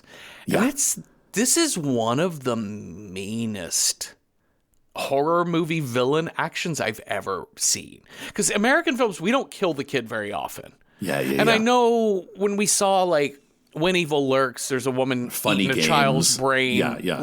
Like they're Pringles from a can. Yeah, yes. But this is so real and natural that there's nothing fantastical to it. And it's not just torture, it's just cutting below the belt. That's what it is. Yeah. And Enslin is like, I've now had to watch my daughter die twice. Yeah. How dare you? How very dare you? How very dare you? But then she just turns into a pile of ash. And the alarm clock plays, we've only just begun. You're like, nah! And he just starts smashing this hotel with a hammer, looking for that fucking alarm clock. Because it's like less than 15 minutes, right? Like he's approaching the end of his time. Yeah, when he finally sees the alarm clock, it's counting down like under 10 seconds. And he just watches it go back to zero. And he's kind of like passed out in the rubble. And the clock hits zero. And then it shows him again. And he is lying on the floor of a completely untouched, pristine, clean hotel room. Yep. And then the clock resets. 60 minutes, counting down, and the phone rings. Would you, to relive the last hour over again for all eternity, please press 1. Now, if you would like to enjoy our express checkout service, please press 2 now. Well, she says this is a really great line because he picks up the phone, knows who it is. He knows it's that operator woman. He goes, "Why don't you just kill me?" And she says, That's right. Yeah. "Because all of our guests at the Dolphin enjoy free will.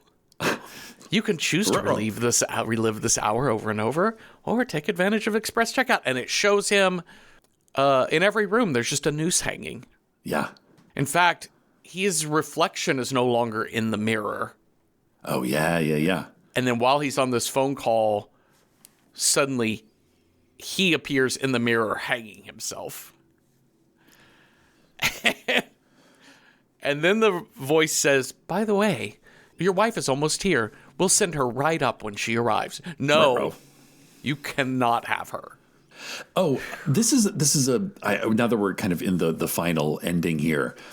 One of the interesting little details, the very Stephen King-esque little details, is on the brick wall outside of the window. Yeah. It says, "Burn me with fire," I think.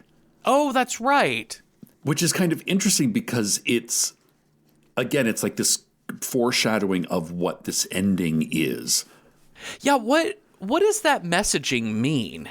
Well, I think when we first see it, it's during the we see the businessman killing themselves. Mm-hmm. We see it's when the ghosts are sort of on repeat. And so we just assume it is somebody else who is trapped in the room, a tortured soul leaving a message behind. Yes. But then when, he's in the post office and the walls start tumbling down and we see the brick wall again, it still says it. And you have to wonder, is it the room that is sending him the message? Yeah. Is it something else? Is it a person? Is it a benevolent spirit? Is it a malevolent spirit? Because that's what he does. He's like, fuck it. Molotov cocktail. Yeah, and does the room want him to kill it? Like, does the room tired of this shit and just wants to... I mean, the room fights back, though, so I don't know that or is it something that, like, kind of like the message in The Handmaid's Tale of, like, in all this huge overarching structure of evil that seems so impenetrable, there's like one tiny message gets through, and it's that one tiny message that sort of gives you hope. Because he's sitting there and he's like, okay, it's either hang myself or relive psychological torture over and over and over again. And he's like, but wait, fuck it, I'm gonna have this cigarette. Because you know what? Honestly, I've earned it. And also, maybe I am going to die here. Maybe I am going to I'm going to take the express checkout, as you suggested, but I'm going to do it my own way. At least there's that in the negotiation here. I'm not going to use your noose. I'm not going to use your window like you said everyone else. I'm going to be my own creative self, and I'm going to fucking die in a fire, you guys. And it's kind of that moment of, in having that cigarette, he achieves a moment of clarity. Like, he doesn't let the room manipulate him into making a decision, which is kind of, as someone who's a very strict individual. Yeah.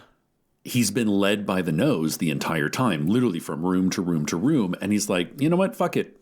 I'm going to take a moment. And in that moment, he's like, wait, I may not be real, but this fire is real.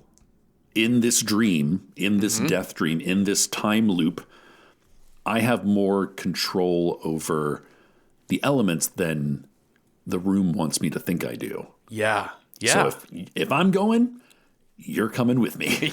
Yep. I liked your reference earlier to Alice in Wonderland, because he does have one of the things about Alice in Wonderland is she's just led along this whole time. She's just following the path that the Wonderland gives her to follow.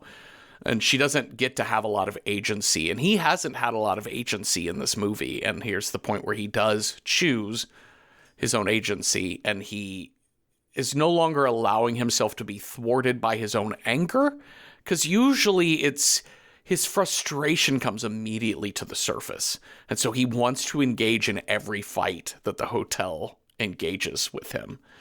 And once he stops engaging in the fight, he can choose his own path. I also wanted to reference back to The Mist, which we covered last month. Yeah, very much so. And that was a movie that I had a spoiler for The Mist, but I had a huge problem with the choice at the end for characters to choose to end their own lives in the face of disaster, because I don't think at all that The Mist earns that choice in the characters, because there's still options left other than that. And here, this movie, I think, is pretty solid at making clear of, like, you're going to just keep living this hour over and over again. There may be a Groundhog Day path to it, but at any point in time, this hotel probably will just choose to kill you. It is either torture or death. Yes. Those are your options. Yep. Yeah, so he chucks this Molotov cocktail, lights his cigarette. The fire alarm is going off trying to put this fire out, but people in the hotel are hearing the fire alarm. I know. All of a sudden, we're like, wait a minute. So he really did do a thing here. And the hotel seems pissed. Yes. Like, there's, like, groans coming from the air vent now. And he's like, oh, you don't like that, do you? Yeah. Well, fuck you, too. He's holding that crystal ashtray in the hotel room.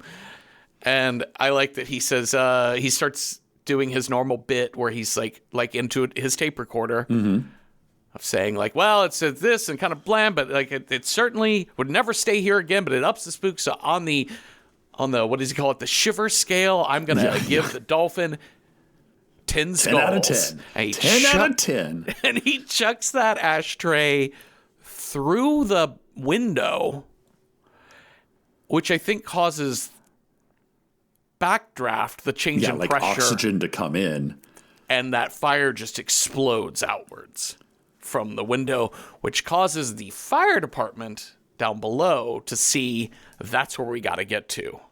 Good thing that ashtray didn't land on anybody's head. Oh, thank God. So fire department gets up there, cracks open the door, saves Mike. Mike's like, don't go in that room. Yeah. Like, what did he say? I don't know. He's crazy. Also, Lily has been in her taxi cab. So apparently she was summoned. So that was real. And she kind of gets to the hotel, but it's like he's started the fire at just the right time. So she can't get through into the hotel. We're now in real epilogue. We're at a hospital in New York. Lily is there. There's this kind of hokey moment. I know we have to come back to Olin, but this maybe kind of solidifies the kind of theory that Olin may represent or be some kind of like angel, a person who knows that we have to challenge people to make their own decisions.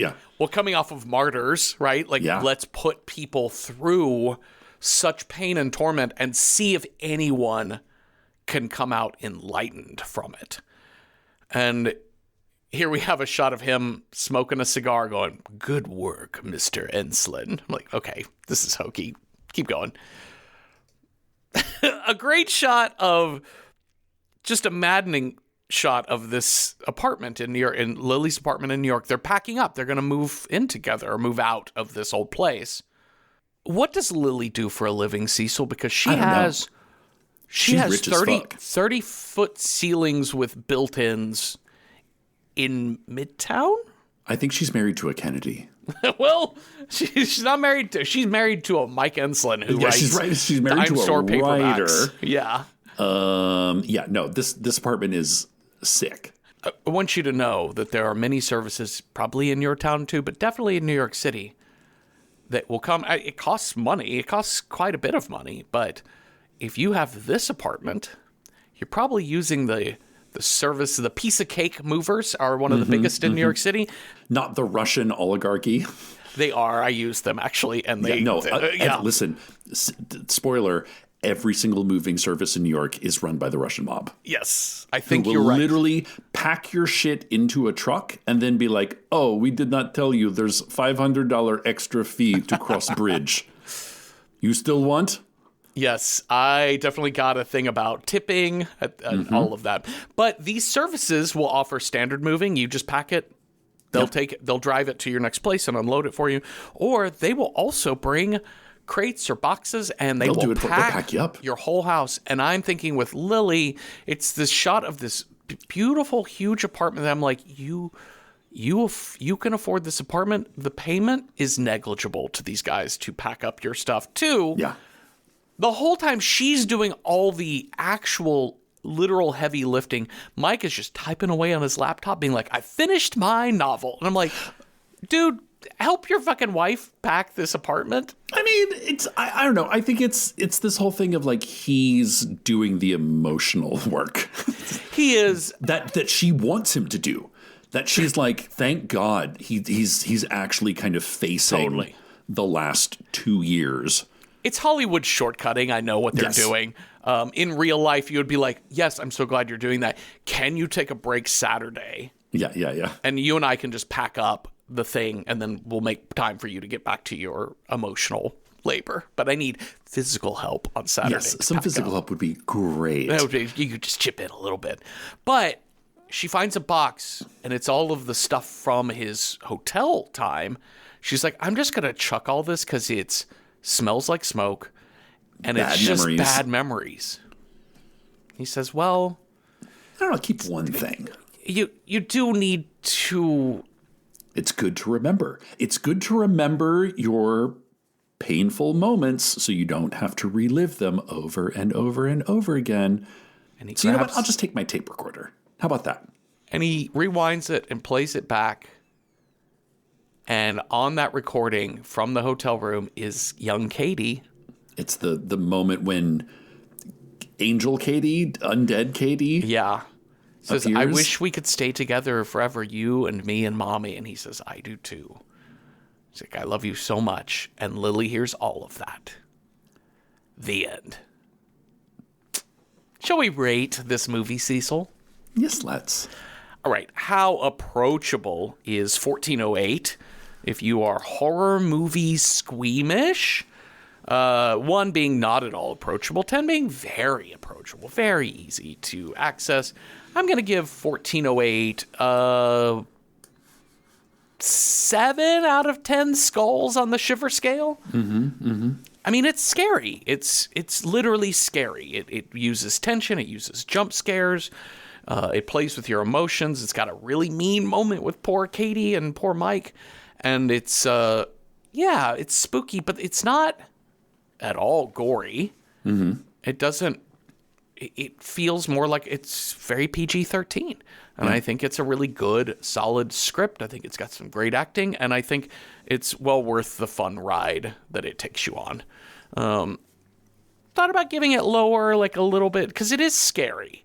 But it depends on your level of scares. And I think that, I don't know. I think if you can handle the jump scares, the heights, the roaches, the actual child death, and then there are the like still photos, but they're all pretty tempered by black and white of the blood and gore of previous deaths. So 7 out of 10 for approachability. To speak nothing of approachability, how do you rate this as a horror film, Cecil? As a horror film, this is a pretty good one. I think this is like not top tier, but I think it's a great example of a contemporary ghost story. Yeah. In that, the ghost is a metaphor the whole time. That's right. So, and I think it in such a way that it handles it in a way that is very character driven rather than, our sort of modern day like thesis horror of like, oh no, the monster is X, Y, and Z theory. No, the hotel is a fucking haunted hotel, but he has to deal with a lot of emotional stuff, character stuff to get through it. So for that reason, I would say 7 out of 10 you are here signs on the back of your hotel room door. It turns out that the ghost is just the family we abandoned along the way. That's right. I got to go out for a pack of Marlboros. TTYN. Let's go see what movie we will watch next. You have a scare die. I have a style die. We will roll the dice up and see what movie matches those two things. So on your scare die, Cecil, if you roll a 1, our next movie, scare is Clowns, Dolls. 2, monster. 3, evil science. 4, a psycho killer. 5, a creature with no legs. Or 6, a witch. That's a 6. Gonna get a witchy movie. She's a witch. So we're going to match witch to the style I roll. If I roll a 1, our next movie is not a movie, it's a TV show. We'll watch 2, 3, whatever episodes. Kind of depends on we'll figure it out. What show we pick. If I roll a 2, it's got to have a 1-word title. If I roll a 3, it's a wild card, whatever which movie we want. 4, it's got to be in black and white. 5, it's a sequel, prequel, or remake. Or 6, it's got to be a film that is for the squeamish. Something very accessible to all horror movie novices. Okay, so let's see what we got here. I also got a 6, Cecil. We're going to do which movie for the squeamish, which there are plenty. Plenty. We wrote down just a shit ton of these, but we also are at Random Horror 9 on Letterboxd, where you can see every possible die roll available that week, and you can go leave comments to add to the list of movies to choose from, because we have missed a lot. So here's what we wrote down, Cecil. There's some good ones on here. There's some I have seen, some I haven't seen. So we have Practical Magic. Yay! Very for the school. A lot of these are like horror movies. Who cares? Yeah. They have witches in them. There's witches. And that's right. In this one, they drink tequila and they listen to, I think, Shania Twain. I love it. We also have The Witches. Oh, come on. I'm kind of pulling for this one. I've never seen The Witches. What? I know. You've never seen... This is Angelica Houston, right? Angelica Houston as the Grand High Witch in the Royal Doll of the Witches. Oh, Jeffrey. Jim Henson. Mm-hmm. Peak Jim Henson. Or Jim Henson Studios. I can't remember. One I'm pulling for, because I love both the movie and the musical, is Death Becomes Her. Oh, classic. It's so good. So it's good. So campy. The script, amazing. The performances, amazing. I may love the musical even more than the movie. Ooh. But the movie's great. And I just recently rewatched the movie, and it's so much fun. We also have George Romero's Season of the Witch. We may have to look up if this is available, because it's one that dips in and out. Yeah. But this is very infamously culty status, because he did, Night of the Living Dead. Everybody's like, whoa, you're on the map. And then he makes this sort of feminist think piece about a bored housewife who's like, fuck it, I'll become a witch. Because everyone else in my suburban life doesn't treat me right. And everyone was like, whoa, next. But it's got some punch to it. It's funny because it also released under the title Hungry Wives, which is really crazy. I love that title. Okay, we also have Witches of Eastwick. Sure. Why not? Yeah. This was based off of John Updike. Updike? Yeah. Okay. Elvira, Mistress of the Dark, of course. It's yes. like I would love to watch Elvira. Elvira's kind of hard to pin down. Yeah. I'm like, sure, she's a witch. I don't know. She's closer to a witch or a vampire is where I'd put Elvira, but mostly she's just Elvira. Yeah, she's like a witchula. Like it's kind of a hybrid there. On I think you wrote this down. Seventh Victim. I just watched this movie. Okay, the other night. Not witchy. Not witchy. Okay, Satanic more demon. Cold, but there's not really like the spells. It's more like it's more secret culty thing than anything. Gotcha. Cry of the Banshee. I don't know this movie. So Cry of the Banshee, 1970s.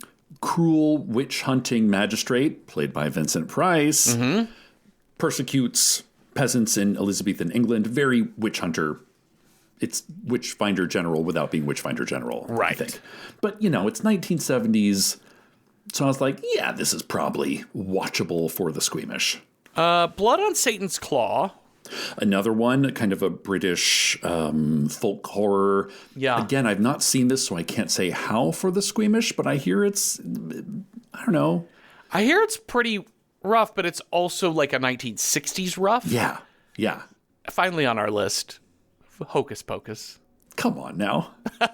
This is Kathy Najimy's Sarah Jessica Parker and Bette Midler. Bette Midler, that's right. I have seen this movie. It has been a while, though. I love that at least 3 of our witch movies all have musical breaks. Actually, 4 of them all have musical breaks in them. Oh, really? Hocus Pocus, Witches of Eastwick, we get Michelle Pfeiffer playing that cello. Oh, yeah. Death Becomes Her, you've got Meryl Streep in that the terrible dated Broadway show. The Broadway show, yeah. And then Practical Magic is like the 4 witches dancing around drinking tequila. Uh-huh. Singing. That's right. Just having a good old time. Well, what do people have to say on the Letterboxd, Cecil? Kamja recommends V from 1967 as a Baba Yaga. Again, it's like, is it a vampire? Is it a witch? Does it matter? Yeah. And I think this one's going to be a lot of vibes, of gothic vibes, rather than jump scares and things like that. It feels like the smart choice of movies to watch. Like, it feels like it's a classic. Ilian recommends The White Reindeer from 1952, a Finnish film about a vampiric reindeer and witches. It is PG, age rating of 7 in Finland. Very bloodless, suitable for horror averse. This is a great movie. This is a I've not seen really this. good film. Yeah. Dr. Rachel Doctor recommends Paranorman, saying it's an amazing film that they've been trying to get on here forever. The core scare comes from a witch who is making zombies, so it's a 2-for-1. Oh, I love that. Never seen Paranorman. I think that was kind of like after my period of watching. I kind of stopped watching animated movies at a certain point. Yeah. Oh, Half Price Horror recommends The Wizard of Oz, 1939. I've seen this movie in pieces. I've never sat and watched it tip to tail. I think I've seen all of this movie because it's just always playing for a long time. Ubiquitous, but yeah. Gateway horror for a lot of kids. Margaret Hamilton is genuinely menacing. The wizard is scary until you know his secret, and the flying monkeys are pure nightmare fuel. Fifth Hammer recommends Curse of the Crimson Altar from 1968. I don't know what this movie is, but I love the title. Christopher Lee, Boris Karloff, Barbara Steele. Searching for his brother, a man visits the remote country house where he was last seen. While the host seems friendly and nice, there's a feeling of menace in the air. It has the evil character is the Black Witch of Greymarsh. Sure. Do we think this is English? Maybe just a little bit. Aetherios recommends Halloween Town from 1998. Young Marnie Piper discovers on her 13th birthday that she's descended from a long line of witches hailing from the magical world of Halloween Town. Whoa. We have a 1978 made-for-TV British movie called The Light Princess, recommended by Mostly Ellie.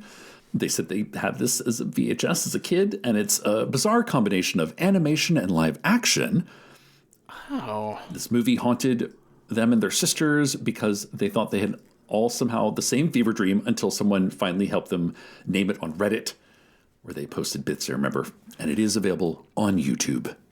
Oh, okay. I was going to say, Just Watch is showing it as not available, but it's a YouTube only. All right. Space Hippie Face recommends Scooby-Doo and the Witch's Ghost. Of course. Yeah. I mean, Scooby-Doo and the gang. Over Garden Wall recommends Night Books from 2021. A young boy obsessed with horror becomes trapped in a witch's magical NYC apartment. And in order to stay alive, he convinces her to let him tell her a scary story every night, and teams up with the witch's servant to solve the apartment's dangerous labyrinth in order to escape. Interesting. Okay. I have not heard of this. And Bobby Joe Font recommends Witch Hunt 2017.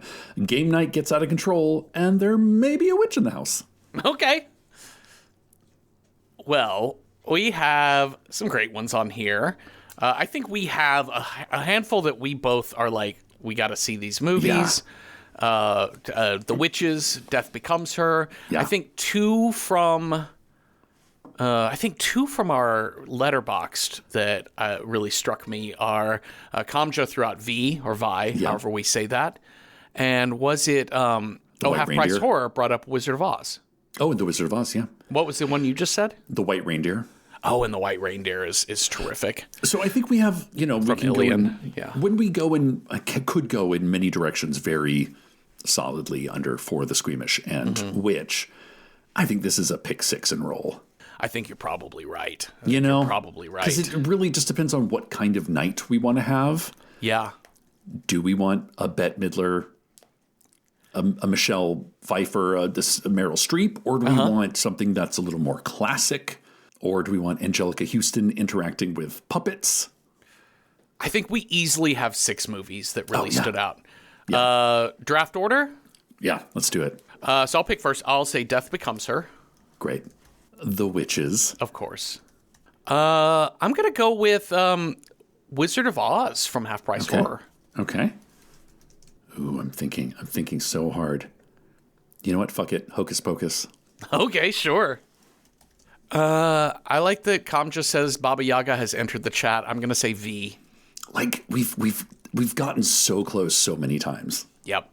Do I want to go classy? Do I want to go like film history, or do I want to go like Hollywood hit?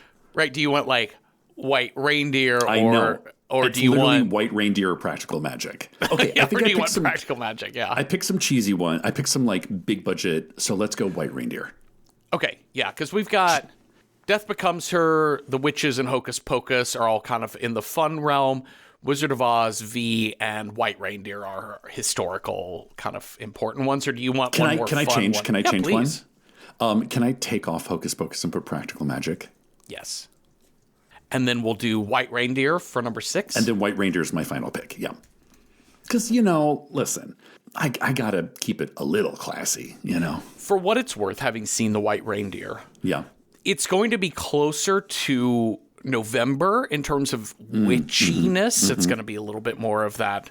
It's folk magic. Yeah, folk magic. So just FYI. It's also 1950s as well, yeah. Which is an era that we very rarely get to. Yeah. Okay, I'm going to roll this up. We have 6 films, and we're going to roll a die. If we roll a 1, movie is going to be Death Becomes Her. If we roll a 2, The Witches. 3, Wizard of Oz. 4, Practical Magic. 5, V or Vi. And 6, White Reindeer. What are we going to watch, Cecil? That is a 3. I rolled Wizard of Oz. Yeah, let's do it. You finally get to see the Wizard of Oz from top to tail. I'm very excited for this. And we get to relive those fucking monkeys. Let's do it. Yeah, I can't wait to see Ariana Grande in this. I'm so excited. Oh, yeah, she's in this one, right? Yeah. All right. Well, thank you all for listening. Thank you, Cecil, for talking with me. And if you have thoughts on 1408 or ideas for other movies that would have been good, which movies that are not for the squeamish, let us know at Random Horror 9 on Blue Sky, Instagram, or on our Patreon, where our public discussion threads there are for all members, paying or not. And watch The Wizard of Oz with us this week, and come on back next Tuesday for a new episode. Have a restful night with no hotel clock going off at the wrong time or nothing. Boo. Boo. Random Number Generator Horror Podcast number 9 is hosted by me, Jeffrey Craner, and Cecil Baldwin. Find more of our work on the podcast Welcome to Night Vale. This show is produced by Night Vale Presents. It is edited by me with music by Cecil and logo by David Baldwin. See original artwork for each episode by David on Instagram. Join us for live streams on Patreon, watch our recording sessions on YouTube, chat with us on Blue Sky, and contribute to our movie selection process on Letterboxd. We are in all of those places at Random Horror 9. Today's scary story: the haunted hotel room has you in a time loop, reliving the worst memories of your life. But they do have free breakfast and double rewards points. Ryan Reynolds here from Mint Mobile with a message for everyone paying big wireless way too much. Please, for the love of everything good in this world, stop. With Mint, you can get premium wireless for just $15 a month. Of course, if you enjoy overpaying, no judgments, but that's weird. Okay, one judgment. Anyway, give it a try at mintmobile.com/switch. Upfront payment of $45 for 3-month plan, equivalent to $15 per month required. Intro rate first 3 months only, then full price plan options available. Taxes and fees extra. See full terms at mintmobile.com.